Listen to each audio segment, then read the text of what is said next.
ஒரு காலத்தில் அழகான ஒரு சிறிய கிராமம் இருந்தது. அந்த கிராமத்தில் இயற்கையின் அழகு நிறைந்திருந்தது. பசுமையான வயல்கள், தென்னை மரங்கள், பறவைகளின் கீச்சு. அந்த சூழல் மிகவும் அமைதியாகவும் ஆனந்தமாகவும் இருந்தது. அந்த கிராமத்தில் ராமன் என்ற ஒரு மனிதர் வாழ்ந்து வந்தார். ராமன் மிகவும் நல்ல மனம் கொண்டவர். அவர் மிகவும் ஒழுங்காக வாழ விரும்புவார். அவருடைய வீட்டையும் எப்போதும் சுத்தமாக வைத்துக் கொள்வது அவருக்கு மிகவும் பிடிக்கும். ஒவ்வொரு காலையிலும் அவர் மிகவும் சீக்கிரம் எழுந்து விடுவார். வீட்டை துடைப்பார், வாசலில் தண்ணீர் தெளிப்பார், அழகான கோலம் போடுவார். அந்த வீட்டை பார்த்தாலே மிகவும் அழகாக இருக்கும். ஆனால் சில நாட்களாக ராமனுக்கு ஒரு விசித்திரமான விஷயம் கவனத்துக்கு வந்தது.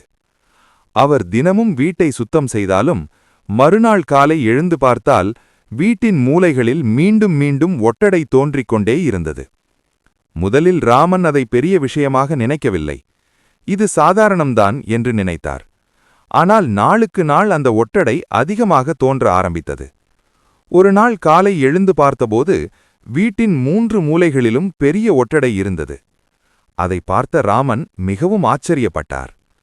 நான் தினமும் வீட்டை சுத்தம் செய்கிறேன், ஆனாலும் ஏன் ஒட்டடை மீண்டும் மீண்டும் வருகிறது என்று அவர் யோசிக்க ஆரம்பித்தார். அவருக்கு இதற்கான காரணம் புரியவில்லை. அந்த கிராமத்தில் ஒரு வயதான ஞானி இருந்தார். அந்த ஞானி மிகவும் அறிவாளி. கிராம மக்கள் அனைவரும் அவரிடம் சென்று ஆலோசனை கேட்பார்கள். ஒரு நாள் ராமன் அந்த ஞானியை சந்திக்க முடிவு செய்தார். அவர் ஒரு பெரிய ஆலமரத்தடியில் அமைதியாக அமர்ந்திருந்தார். ராமன் அவரிடம் சென்று கைகளை கூப்பி வணங்கி பேச ஆரம்பித்தார். ஐயா, நான் தினமும் வீட்டை சுத்தம் செய்கிறேன், ஆனால் என் வீட்டில் ஒட்டடை அடிக்கடி தோன்றுகிறது. இதற்கு என்ன காரணம் என்று கேட்டார். அந்த ஞானி மெதுவாக சிரித்தார். பிறகு அமைதியாக ராமனை பார்த்து பேச ஆரம்பித்தார்.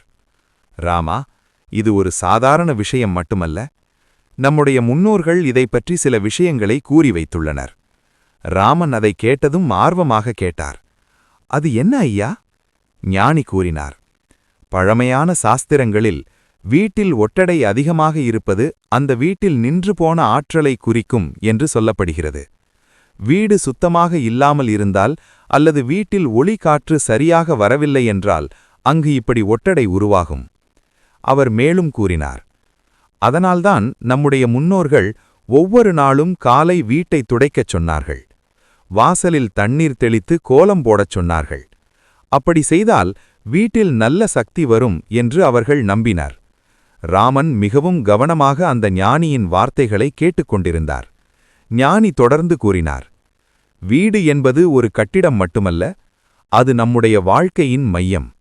வீடு சுத்தமாகவும் ஒளிமயமாகவும் இருந்தால் மனமும் அமைதியாக இருக்கும்.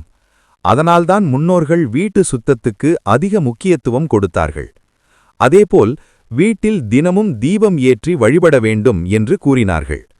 ராமன் அந்த ஞானியின் அறிவுரையை கேட்டபின் மிகவும் மகிழ்ச்சியடைந்தார். அவர் நன்றியுடன் அவருக்கு வணக்கம் செய்து வீட்டிற்கு திரும்பினார். அந்த நாளிலிருந்து ராமன் இன்னும் கவனமாக வீட்டை பராமரிக்க ஆரம்பித்தார். வீட்டின் எல்லா மூலைகளையும் சுத்தம் செய்தார். ஒவ்வொரு காலையிலும் தீபம் ஏற்றி வழிபட்டார். வாசலில் அழகான கோலம் போட்டார். சில நாட்கள் கழித்து ஒரு பெரிய மாற்றம் நடந்தது. வீட்டில் ஒட்டடை தோன்றுவது மிகவும் குறைந்தது. வீடு மிகவும் சுத்தமாகவும் அமைதியாக மாறியது. ராமனின் மனமும் மிகவும் அமைதியாக இருந்தது. அப்போது ராமன் ஒரு விஷயத்தை புரிந்து கொண்டார். ஒட்டடை என்பது ஒரு சிறிய விஷயமாக தோன்றலாம், ஆனால் அது நம்முடைய வீட்டை சுத்தமாகவும் ஒழுங்காகவும் வைத்திருக்க வேண்டும் என்று நினைவூட்டும் ஒரு அறிகுறி. அதனால்தான் முன்னோர்கள் வீட்டு சுத்தத்துக்கு இவ்வளவு முக்கியத்துவம் கொடுத்தார்கள். ஒரு வீடு சுத்தமாக இருந்தால் அங்கு மகிழ்ச்சியும் அமைதியும் எப்போதும் இருக்கும். இது போன்ற தகவலுக்கு சேனலை லைக் செய்து சப்ஸ்கிரைப் செய்து கொள்ளுங்கள்.